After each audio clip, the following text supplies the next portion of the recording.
prices count.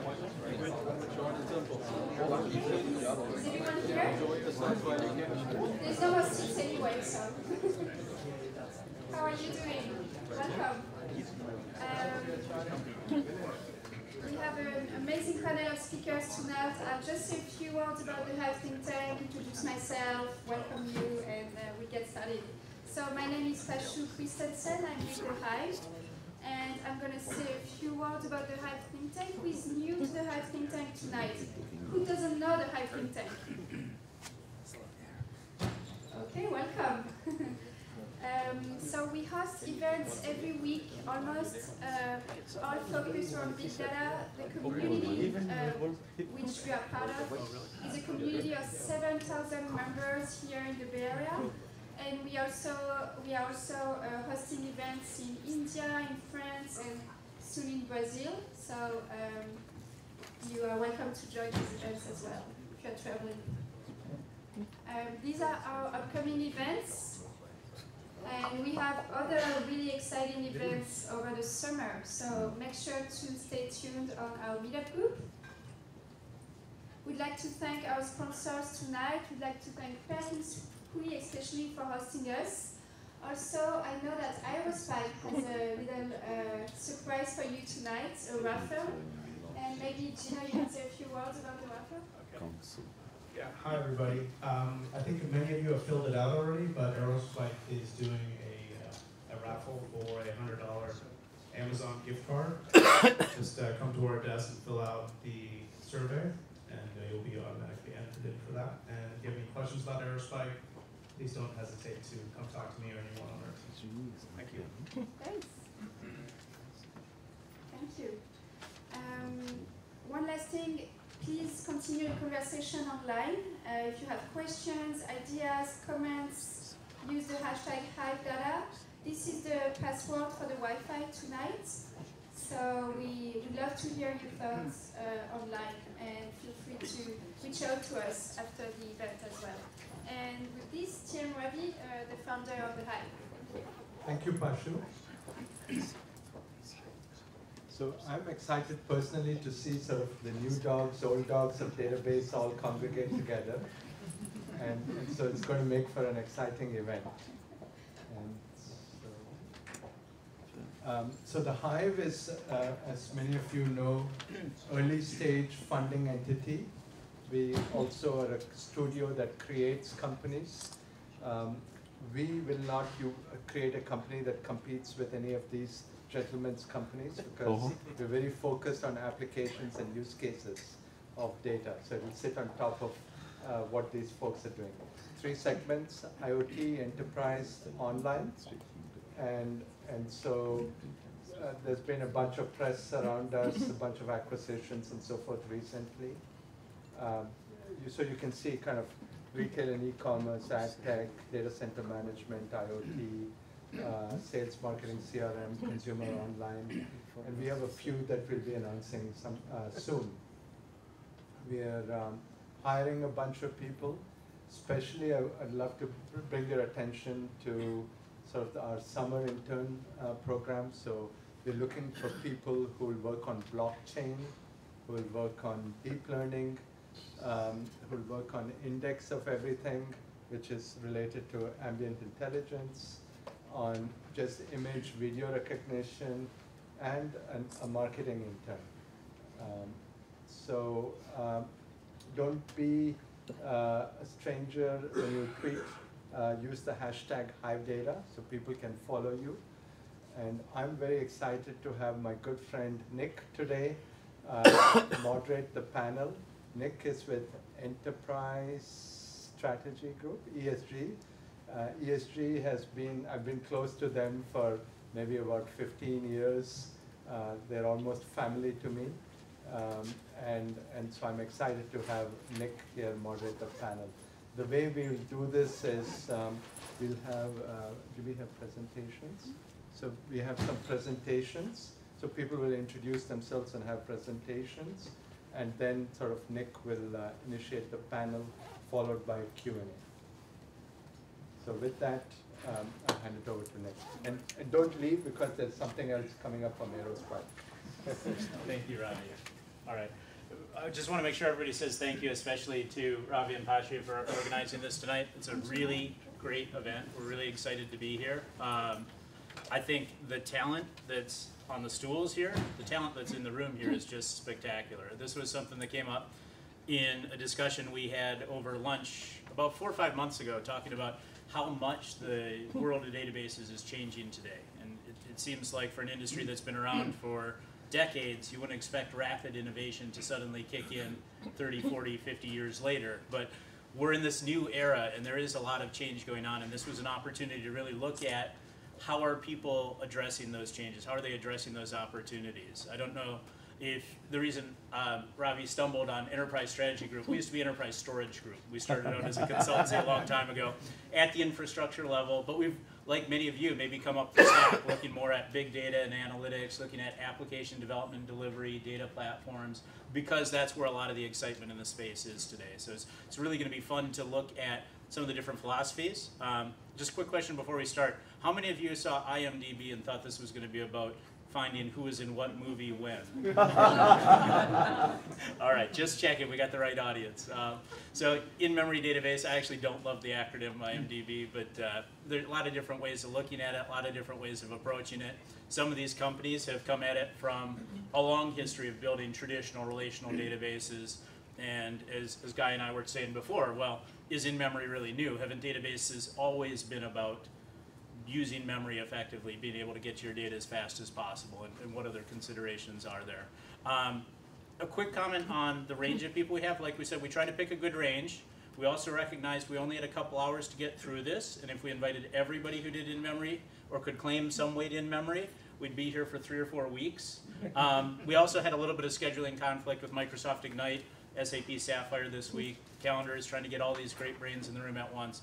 But if there's enough demand, I'm sure we can work with the Hive to set up a second event. Maybe we'll make this a ladder tournament, and you can work your way up. But I don't want to take too much of the time. I really want to kind of just guide this. I think I was introduced as moderator. I really see it maybe more as referee. How many people saw that Mayweather-Pacquiao? They only had 2 fighters. I have 5. So we'll try and keep it clean. Really want to focus on what are the advantages, how do people approach this, how to think about it as you're trying to choose the right database for your environment, for your application, for your company. So with that, I'm going to hand off over to Brian Bukowski from Aerospike, who can say a few words about where he's coming from.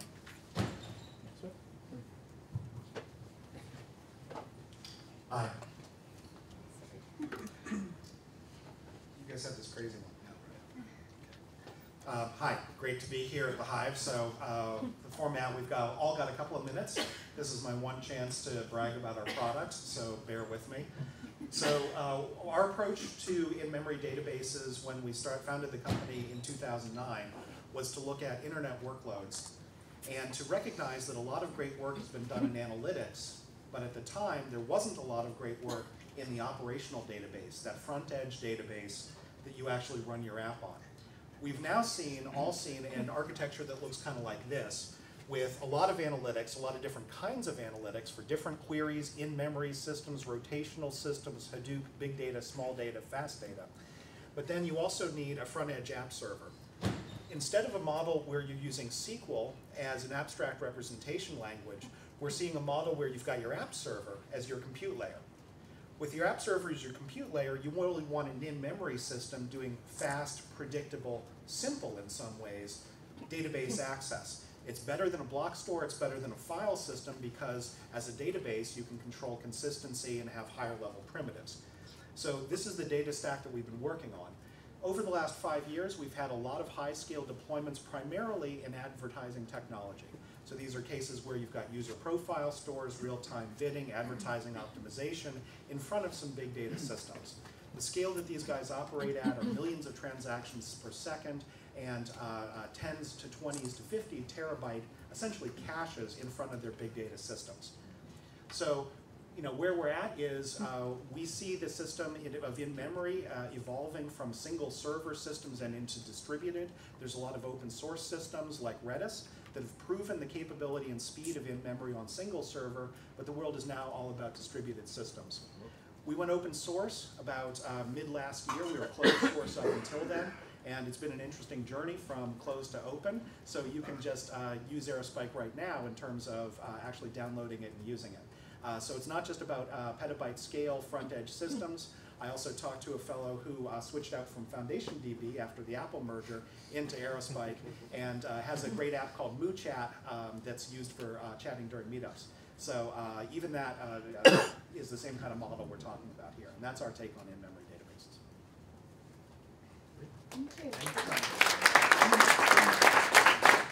Next we have Nikita from MemSQL. Here's your clicker, and what's the forward one?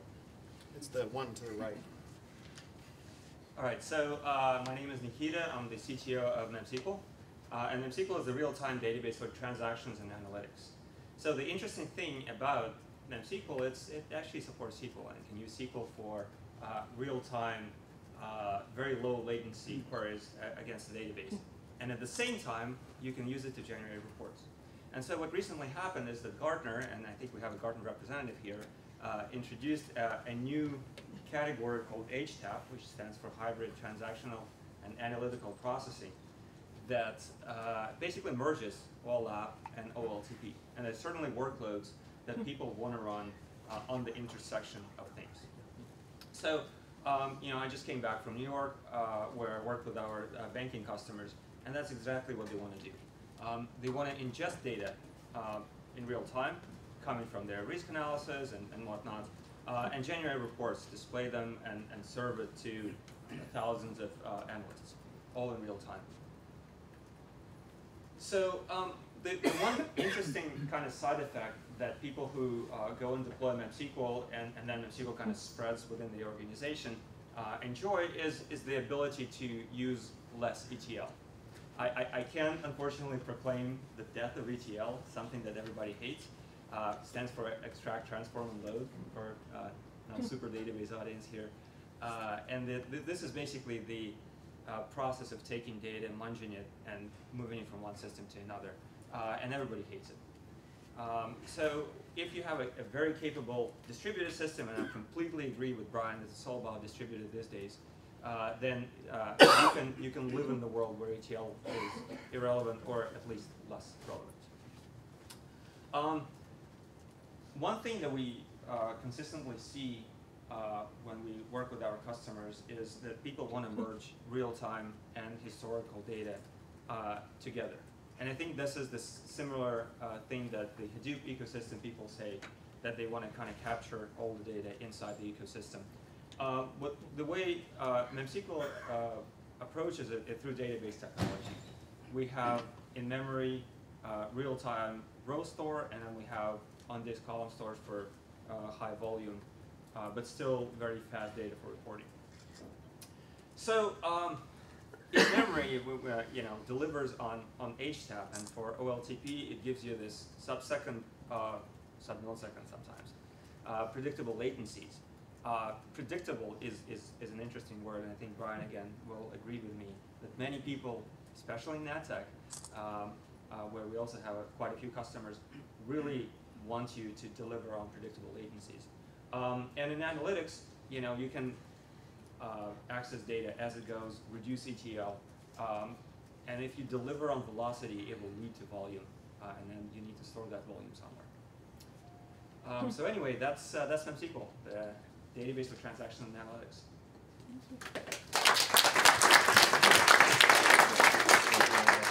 Thanks, Nikita. Next we have Tim Shetler representing Oracle.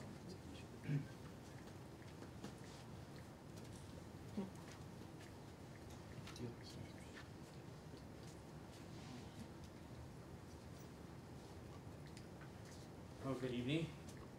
I'm sure all of you know who Oracle is. And what I wanted to do was just spend a little bit of time talking to you about what we've done with in-memory databases. We actually have two products.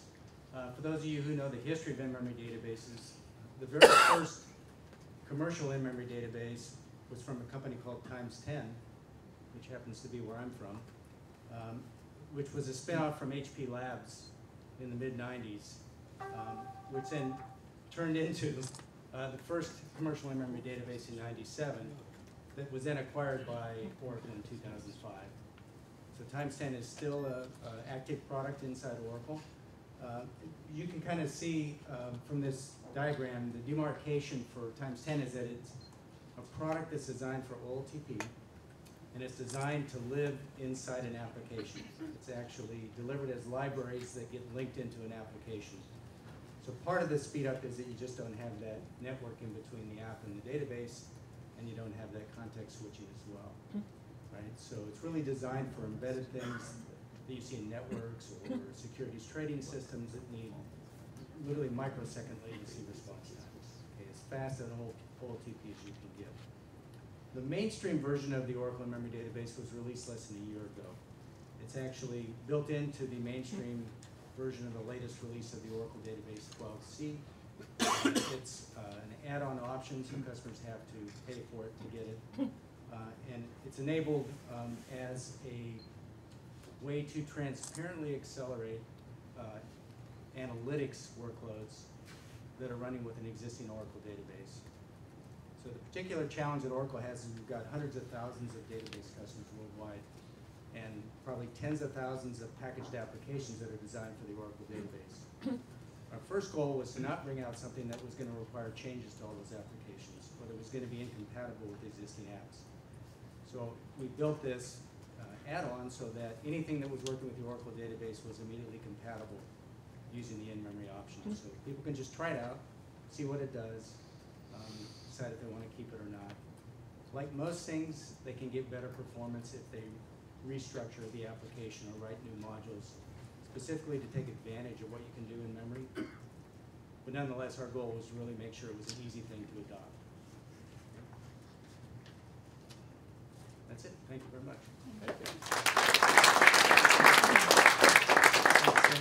So up next we have Sudhir Menon, who goes by Suds, and he fell for the first sucker punch, and they all said, no, we're not going to bring slides to introduce ourselves.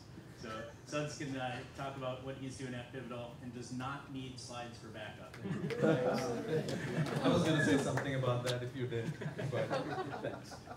I said I was going to bring slides. No, So I don't think most of you remember what happened on October 29, 2001.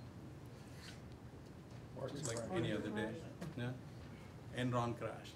And what happened was the energy futures trading exchange, ICE, collapsed under the weight of diminished expectations and lost futures and so on. And they were using an object database product. And this happened to be built by the company I worked for at the time called Gemstone Systems. Oh. Right? And they said, guys, your product has worked great for a number of years here, but if only you could do this in memory, and if only it could have used all of the useless hardware that was sitting here while we crashed. That's the feedback we took, and we created this product called Gemform. So we recently open sourced Gemfire as an Apache incubated project. And 2004 or so, we started, like you gentlemen, we started the march on Wall Street, which is another interesting place, because if you have an interesting product and they have a bonus coming up, things work out. Right? So especially if you're fast.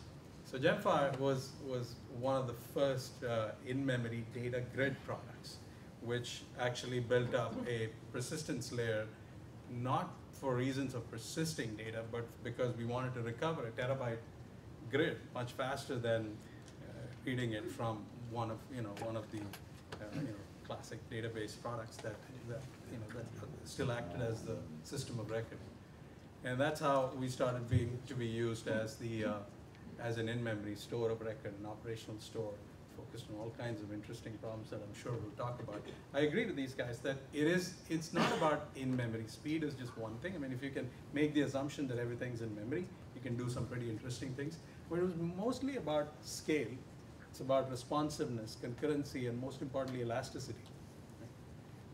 So I'm looking forward to this discussion. Hopefully we'll have some interesting things to discuss. Thank you, Seth. So we have Guy Lohman from IBM. Guy guy has had a long tenure with IBM, and I think he has exceeded patents per year than anybody I know. So very honored to have you join us. Okay, thank you. Thank you all for coming. So I'm Guy Lohman, and I work for a small startup called IBM. You might have heard of it. But I work for the research division, the Almaden Research Center in the south part of San Jose. And where's the... Ah, thank you very much. So what is Blue Acceleration? Blue Acceleration is the second generation of the Blink technology that came out of my group. It is a columnar database, but it's not just a columnar database. It's deeply integrated with DB2, and it is a new runtime that is optimized for accessing and processing those columns that are stored in an encoded, and vectorized fashion. It also is optimized for taking advantage of multi-core architectures present today. The benefits are manifold, as several of these gentlemen have said. It isn't just performance, it's also storage savings because we can do very good compression, and we, as I said, we operate on the compressed data. But also it's simplicity and time to value, because you don't have to do all the tuning and designing of indexes that you had to do before. It is deeply integrated with DB2. It came out in 10.5 back in June of 2013. So it's been out there for a while. In fact, there's even a several fix packs. And in a way, it is not really memory optimized so much as it is cache optimized. And I'll talk more about that in just a minute. But it's not limited to in-memory. That is, it can spill to disk. But what we find is that with the high degree of compression that we get, that the really hot data stays in memory, and so you very rarely have to go out to disk. And we're more worried really about the utilization of the cache because it's so much faster. It is part of this bigger ecosystem of DB2, which has been around for a couple of decades, and so it has a very rich ecosystem of utilities and tools and that sort of thing around it. There's also a very easy way for people to convert from row tables, row organized table to column organized tables. We have a little utility to do that. But really, the user doesn't have to really think about much of any of this. They just have to declare that they want to do analytics, and then the system does the rest with the configuration. You can combine, in fact, in a single query, you can reference data from row organized and column organized tables. So it makes it very easy for you to slowly migrate, or you can just jump off the high dive and convert everything to column organized. But there's really no need to change any of the applications. The SQL is 100% compatible. Okay? And now it's available also in IBM's cloud called -DB. That, don't be fooled, that's got DB2 with Blue Acceleration and some great Netezza features in it as well. Okay, so one thing I want to mention is be careful when somebody talks about in-memory. Beware of the in-memory hype. Do they mean that it has to fit in memory? We've been there, done that in a prior product. It's not pleasant because then the DBA has to decide what fits and what doesn't. You have to worry about all the in-memory, you have to worry about all the additional files plus all of the working memory for queries. So in general, we feel that it's too limiting, it's too expensive. We feel that memory is just an element in the memory hierarchy. And we think it's too slow. We think memory is too slow. In general, we rewrote all of the algorithms for doing joins and group by and so forth to exploit the cache, which is 15 to 40 times faster depending upon which cache. We get about 20 to 50 times speed up over entire workloads. We get speed ups of about 1,000 times for some queries. And we can still do transactions. That is, we still can do update, insert, and delete into this database. In general, we get about a 10x storage savings with our compressor. And amazingly, the customers like better the fact that it's so simple than the performance. They like the performance, but they really love the simplicity that they don't have to worry about tuning their plans. Okay. And as I mentioned, it's now part of -DB, which includes DB2 Blue, as well as a very nice interface for importing JSON data from Cloudant and processing it with R or Esri. And we have a nice paper in VLDB 2013. If you just click on that or in the blog, you can get that paper. It'll give you enough details to make your head swim. So lastly, you don't fall into the same problem here that Dilbert had, getting buzzed by buzzwords. Blue is actually cache optimized, not an in-memory system, but it will actually improve your productivity rather than causing your productivity to plunge. Okay, so thank you very much.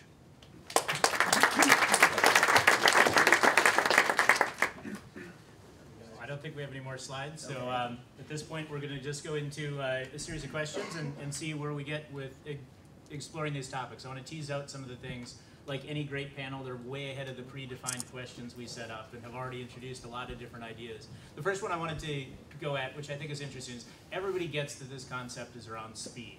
That's the #1 goal, what people are trying to do with their databases here. But it's not just speed. You've heard as these people introduce themselves and their companies, their approaches. I just kind of want to go back quickly down the line and say, what were the other design goals? What kind of workload? Was it around scale? Was it simplicity? Was it around availability? What were the other things beyond speed that kind of led to the design you've adopted in your environment? Maybe we'll just go back down the chain, starting again with Guy. Okay, I think I sort of covered that we were aiming at speed first and foremost, and then the storage savings, because like 95% of the cost is in the storage, and so any storage savings you can get, customers love. It cuts down the cost, and then the simplicity. Quite frankly, DB2 didn't have the best reputation in this area, and it was really nice to be able to simplify their lives considerably and cut down the time to value, the time between when they say, I'll buy it, and when they start seeing some value. Got it. That's good. Suds, what were you looking at when you were making your design choices? Concurrency was a big one. Okay. Because memory gives you the responsiveness, but the ability to actually get it out, get tens of thousands of clients actually accessing that, the data, and then maintaining consistency of that data when updates happen, when things go down. The concurrency was very important, was an important consideration for our initial clients.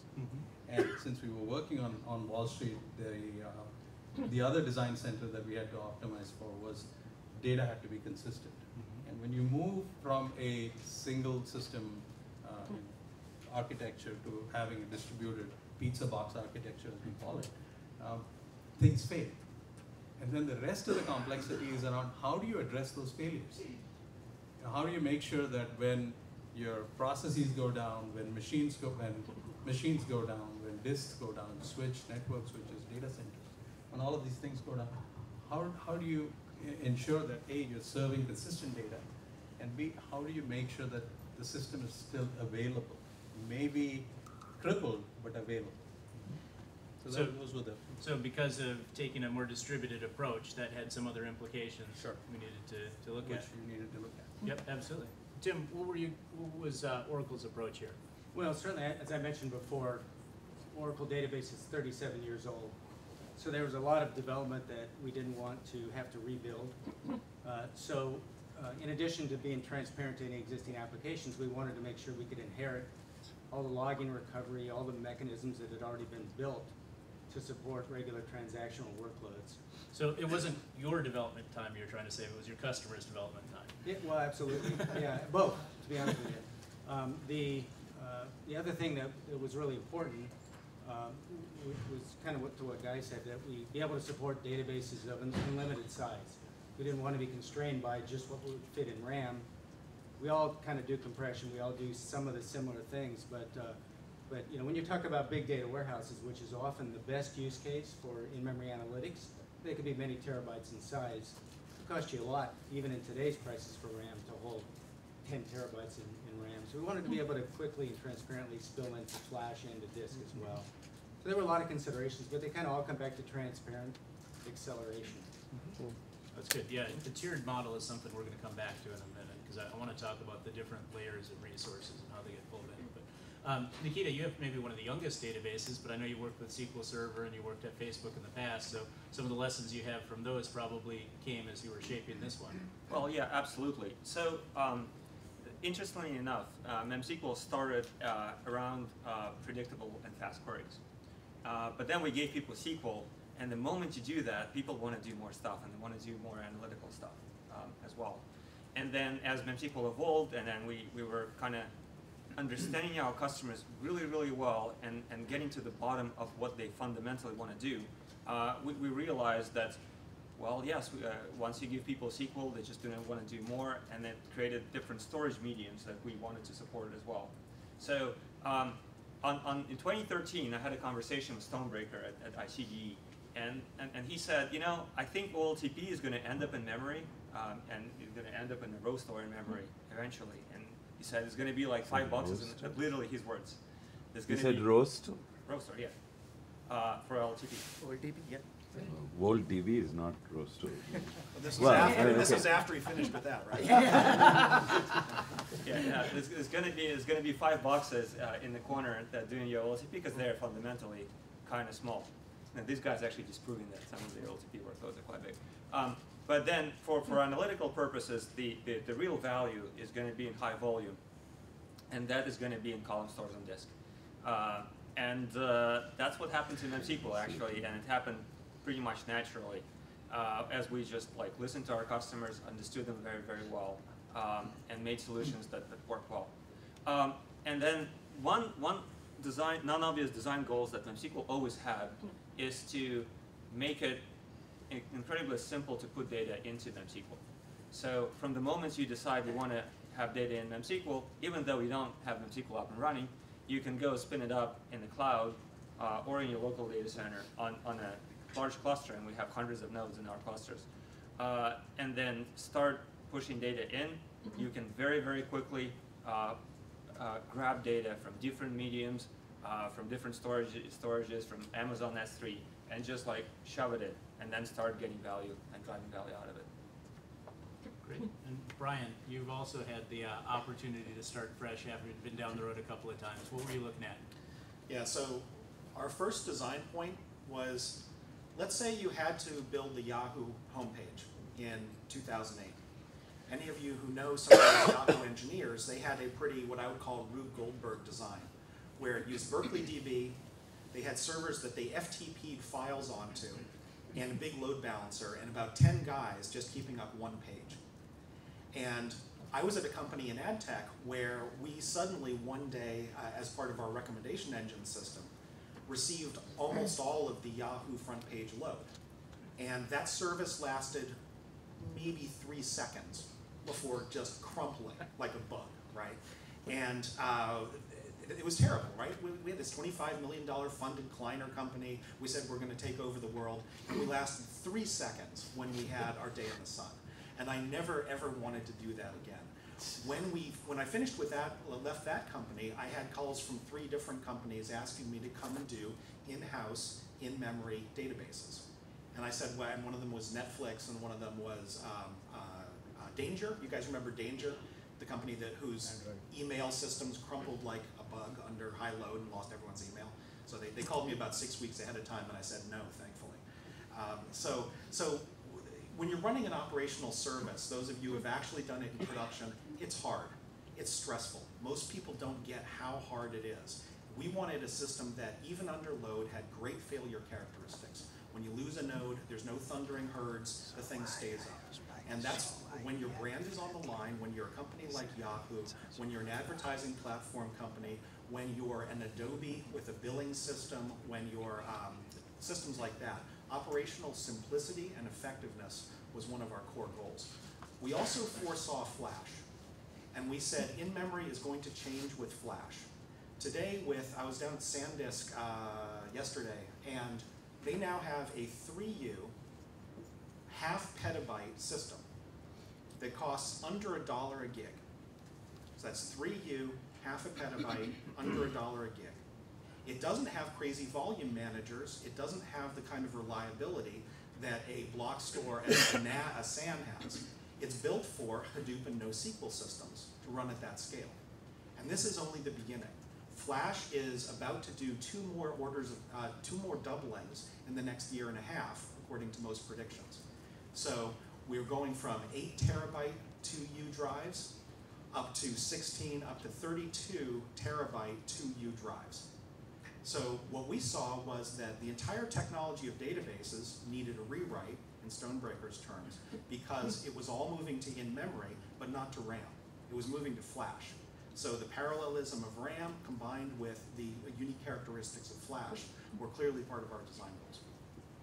Got it. And I want to point out that Danger actually did have the word danger in their name, so that was maybe part of their pitch. Guy leaned over to me and pointed out as well that we're already jumping into some different topics. We had scripted out very cleanly what questions we want to talk about, but the excitement, we're kind of chomping at the bit. And there's one here that has come up a couple of times already, and that's just the point that there are different resources available when you're running a database. I don't think anybody's proposing memory-only environment. So what do you see as the trade-offs, and how seamless can it be made to move up and down the stack from cache to memory to flash to high performance disk to high capacity disk? And what does that buy you? What does it compromise if you try and make that transition happen a little more dynamically, I guess, in an environment? And we'll just jump in now. I think going up and down the row is too limiting, so whoever wants to take that one first. Sure. Okay, so I'm going to talk very technical now. Is that okay? How many engineers are in the room? All right. Great. So okay, so there are row stores and there are column stores, and then there are row stores that are built on top of B trees, and what Oracle is, and what SQL Server is, and then there are new attempts to build row stores. You know, RocksDB for the open source world, who's familiar with that, or Cassandra, and then there are column stores. And so for column stores, being kind of both on disk and in memory, I would say it's trivial. And people, you know, at IBM may disagree or not, or agree with me. But ultimately, column stores are highly compressed, fixed length, or like big length blocks that are stored on disk. And so if you want to bring it in memory, you just bring the whole thing in memory, and you just map it and leave it there. And you have a buffer pool that manages that memory intelligently, which is not a trivial engineering problem, but it's simplified by the fact that you're not dealing with tiny pieces of memory.